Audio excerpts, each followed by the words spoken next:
Imagine कीजिए एक ऐसा देश जहां साइंटिफिक डिस्कवरीज की भरमार है, लेकिन उनके पीछे खड़े ब्रिलियंट माइंड्स या तो मिस्टीरियसली डिसअपीयर हो जाते हैं या फिर मौत की नींद सुला दिए जाते हैं।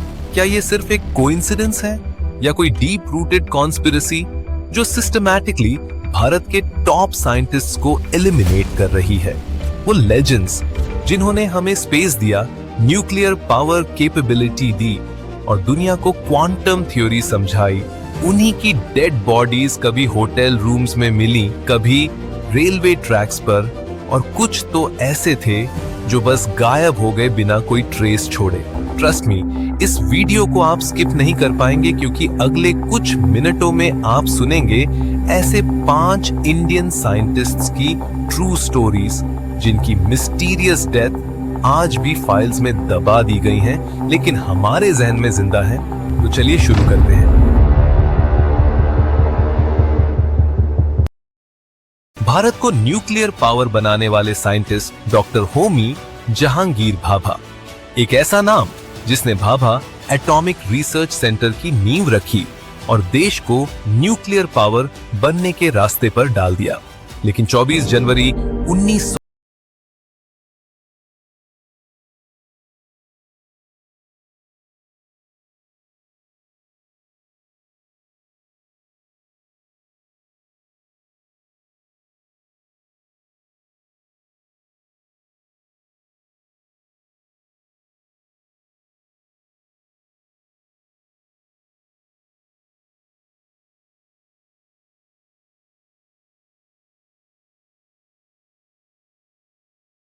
CIA अफसर ने कहा कि हमने भाभा के प्लेन में बॉम्ब लगाया था ताकि भारत न्यूक्लियर वेपन न बना सके।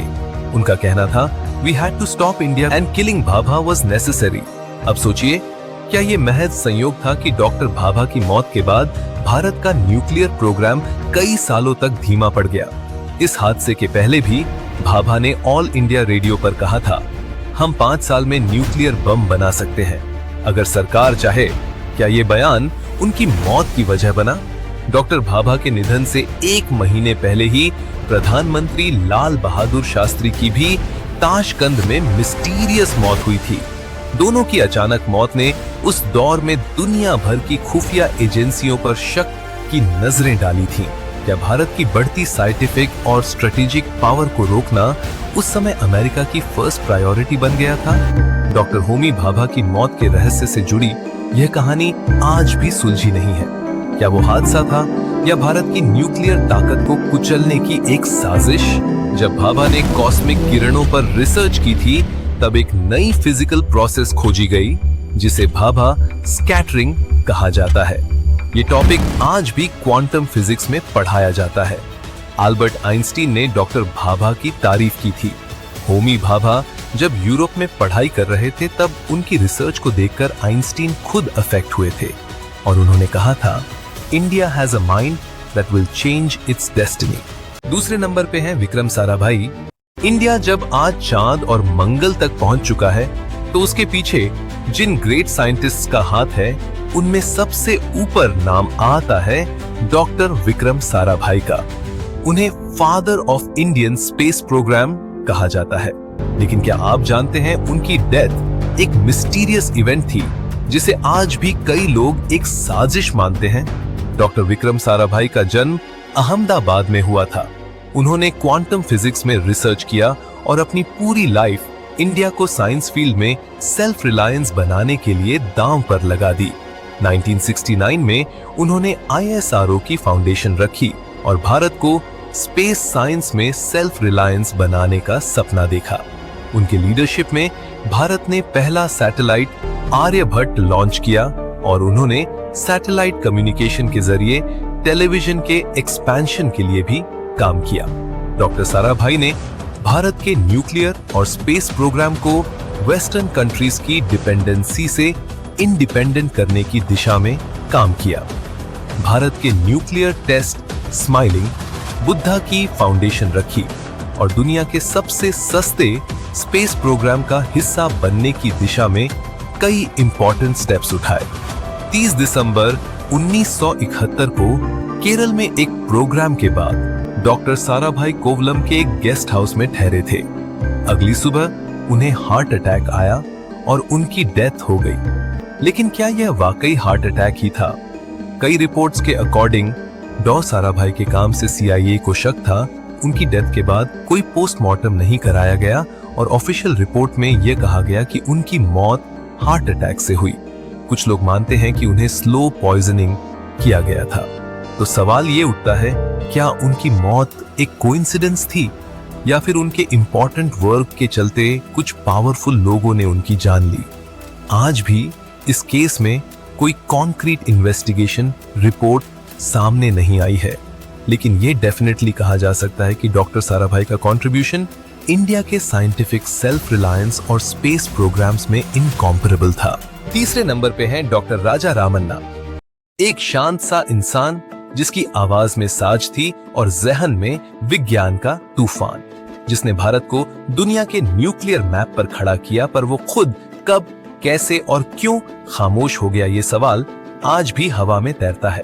हम बात कर रहे हैं डॉक्टर राजा रामन्ना की, वो नाम जिसे भारत का न्यूक्लियर प्रोटेक्टर कहा जाता है।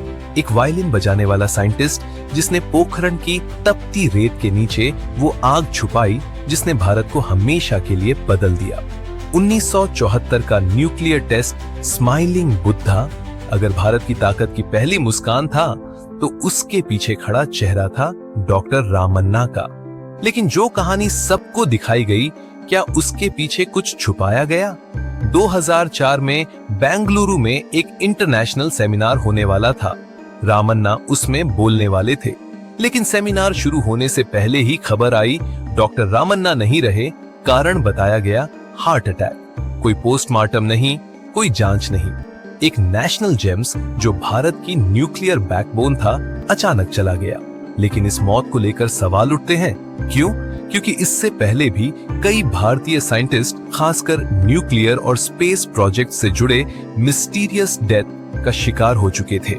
होमी भाभा, जिनकी मौत एक प्लेन क्रैश में हुई, जिसे CIA प्लान बताया गया।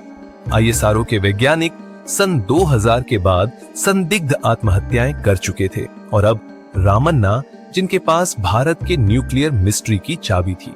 डॉक्टर रामन्ना ने अपनी आत्मकथा ईयर्स ऑफ पिलग्रिमेज में उन्होंने कई जगहों पर कहा, कुछ बातें मैं अभी नहीं कह सकता।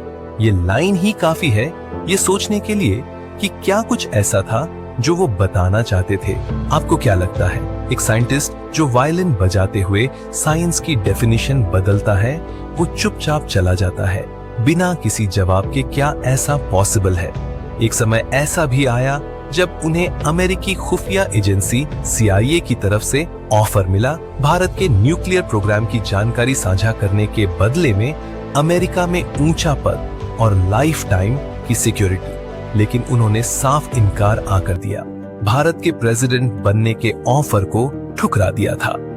जी हाँ, ये बहुत कम लोगों को पता है कि उन्हें भारत के प्रेसिडेंट के लिए ऑफर दिया गया था, लेकिन उन्होंने कहा, मैं विज्ञान की सेवा करता हूं, राजनीति नहीं। उन्होंने ISRO और DRDO दोनों को गाइड किया। डॉक्टर रामन्ना सिर्फ डिपार्टमेंट ऑफ एटॉमिक एनर्जी तक सीमित नहीं थे, वो ISRO और DRDO को भी एडवाइस देते थे और उनके कई प्रोजेक्ट्स में गाइड की रोल भी प्ले किए थे। चौथे नंबर पे हैं डॉक्टर लालजी सिंह। इंडिया के ग्रेट साइंटिस्ट की लिस्ट में एक नाम ऐसा भी है जिसे आज भी पूरी तरह सराहा नहीं गया, डॉक्टर लालजी सिंह। उन्हें इंडिया में फादर ऑफ DNA फिंगरप्रिंटिंग के रूप में जाना जाता है। उनकी लाइफ साइंस और जस्टिस की फील्ड में एक मिसाल है, लेकिन उनकी मिस्टीरियस डेथ ने कई सवाल खड़े कर दिए। उन्होंने DNA फिंगरप्रिंटिंग टेक्निक को इंडिया में इम्प्लीमेंट किया, जिससे हजारों क्रिमिनल केसेस में जस्टिस एंश्योर हो सका। ये सिर्फ एक साइंटिफिक अचीवमेंट नहीं थी, ये इंसाफ की लड़ाई में एक रेवोल्यूशन था। उन्होंने हैदराबाद में CCMB यानी centre of cellular and molecular biology में लंबे समय तक काम किया और फोरेंसिक DNA टाइपिंग लैब की स्थापना की। इसके अलावा उन्होंने भारत के पहले DNA आइडेंटिफिकेशन डेटाबेस के प्लान पर काम किया।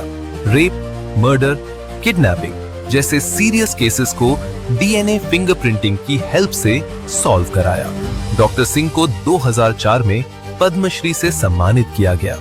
उन्होंने BHU में वाइस चांसलर के तौर पर भी काम किया।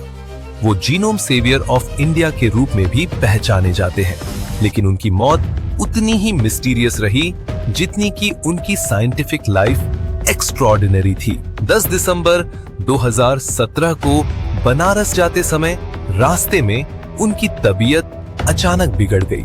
उन्हें BHU हॉस्पिटल ले जाया गया, जहां डॉक्टरों ने उन्हें डेड डिक्लेयर कर दिया। ऑफिशियल स्टेटमेंट के अकॉर्डिंग उनकी डेथ हार्ट अटैक से हुई, लेकिन इसी के साथ कई सवाल खड़े हो गए। डॉक्टर लालजी सिंह उस समय भी जीनोमिक रिसर्च और DNA डेटा बैंक जैसे सेंसिटिव प्रोजेक्ट्स पर काम कर रहे थे। उनका नाम उन साइंटिस्ट्स में था जो बायोलॉजिकल डेटा प्राइवेसी और गवर्नमेंट पॉलिसी के टकराव पर खुलकर अपनी आवाज उठाते थे। कुछ लोगों का मानना है कि उनकी मौत अचानक नहीं हुई, बल्कि उनके रिसर्च और काम के कारण कुछ पावरफुल लोगों के इंटरेस्ट को खतरा था। माना जाता है कि डॉक्टर सिंह उस दिन एक इम्पॉर्टेंट सेमिनार में हिस्सा लेने जा रहे थे, जहां वे DNA सिक्योरिटी और नेशनल डेटा पॉलिसी पर खुलासा करने वाले थे, लेकिन उससे पहले ही उनकी डेथ हो गई बिना किसी सीरियस बीमारी के। यह महज एक संयोग था या किसी साजिश का हिस्सा? आज भी उनकी मौत को लेकर कोई कॉन्क्रीट इन्वेस्टिगेशन या रिपोर्ट सामने नहीं आई है, लेकिन यह जरूर कहा जा सकता है कि डॉक्टर लालजी सिंह का योगदान भारत की साइंटिफिक सेल्फ रिलायंस और जस्टिस सिस्टम को मजबूती देने में बेमिसाल रहा।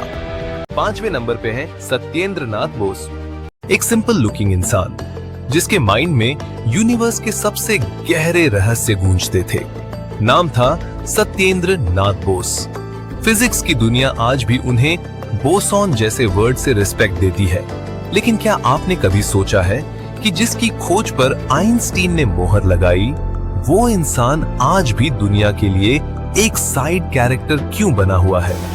20वीं सदी की शुरुआत में जब दुनिया आइंस्टीन और न्यूटन के नाम गिनती थी, तब कोलकाता के एक कॉलेज में बैठा एक यंग प्रोफेसर ऐसी थ्योरी पर काम कर रहा था जो आगे चलकर क्वांटम फिजिक्स की फाउंडेशन बन गई, बोस आइंस्टाइन स्टैटिस्टिक्स। और इसका बर्ड गिवर कोई यूरोपियन नहीं, बल्कि इंडिया का ही एक हीरो था। 1924 में सत्येंद्र बोस ने एक पेपर लिखा जिसमें उन्होंने लाइट के फोटॉन्स को लेकर ऐसी कैलकुलेशन की जो उस समय किसी के समझ से बाहर थी। उन्होंने यह पेपर सीधे आइंस्टीन को भेजा। इसे देखकर आइंस्टीन खुद इतने अफेक्टेड हुए कि उन्होंने इसे न सिर्फ रिस्पेक्ट दी, बल्कि आगे बढ़ाकर एक नई डिस्कवरी की जिसे बोस आइंस्टाइन कॉन्डेंसेट कहा गया, और यहीं से जन्म हुआ बोसॉन नामक एक नई सीरीज के पार्टिकल्स का। बोस ने भारत में क्वांटम मैकेनिक्स की फाउंडेशन रखी, कोलकाता यूनिवर्सिटी में रिसर्च कल्चर बनाया और भारत सरकार के साइंटिफिक एडवाइजर भी बने। लेकिन इन सब के बावजूद इतिहास की किताबों में उनका नाम कहीं कोनों में दबा रह गया। 1974 में उनकी डेथ हुई। इसे नॉर्मल बताया गया, लेकिन डेथ से कुछ समय पहले उन्होंने कहा था, भारत को एक बड़ा साइंटिफिक मूवमेंट शुरू करना चाहिए, नहीं तो हमारी ओरिजिनलिटी हमेशा दबाई जाती रहेगी। बोस ने कभी पब्लिसिटी या पेटेंट की डिजायर नहीं रखी। शायद इसी वजह से हिस्ट्री ने उनके साथ पूरा जस्टिस नहीं किया। और सबसे इमोशनल मोमेंट ये है, जब उनसे पूछा गया कि उन्हें नोबेल प्राइज क्यों नहीं मिला, तो उन्होंने मुस्कुराकर कहा, मैंने साइंस के लिए काम किया, प्राइज के लिए नहीं। सोचिए कितना बड़ा दिल चाहिए ऐसा जवाब देने के लिए। आज उनकी खोजों पर दुनिया अरबों डॉलर खर्च कर रही है, लेकिन इंडिया का कॉमन सिटीजन शायद उनके नाम से भी वाकिफ नहीं। यही सबसे बड़ी साजिश है, एक जीनियस को इतना साइलेंट बना देना कि अगली जनरेशन उसे पहचान ही ना पाए। अगर आपने यहाँ तक ये वीडियो देखा है, तो एक बात पक्की है कि आप सिर्फ एक व्यूअर नहीं है, आप एक सोचते हुए इंसान हैं। एक ऐसा इंसान जिसे फर्क पड़ता है कि कैसे इस देश के हीरोज, जिनका काम दुनिया को बदल सकता था, वो किसी की साजिश का शिकार हो गए। इस वीडियो से आपने वो जाना जो शायद ही किसी ने बताया हो। ये सिर्फ जानकारी नहीं थी, ये उन साइंटिफिक वॉरियर्स को एक साइलेंट ट्रिब्यूट था जिनकी कहानियां कभी चीखी नहीं, बस दबी रही। अगर आपने हमारी वीडियो से कुछ सीखा हो और ऐसी ही मिस्टीरियस वीडियोस देखने में इंटरेस्टेड है तो हमारे चैनल को सब्सक्राइब जरूर करें।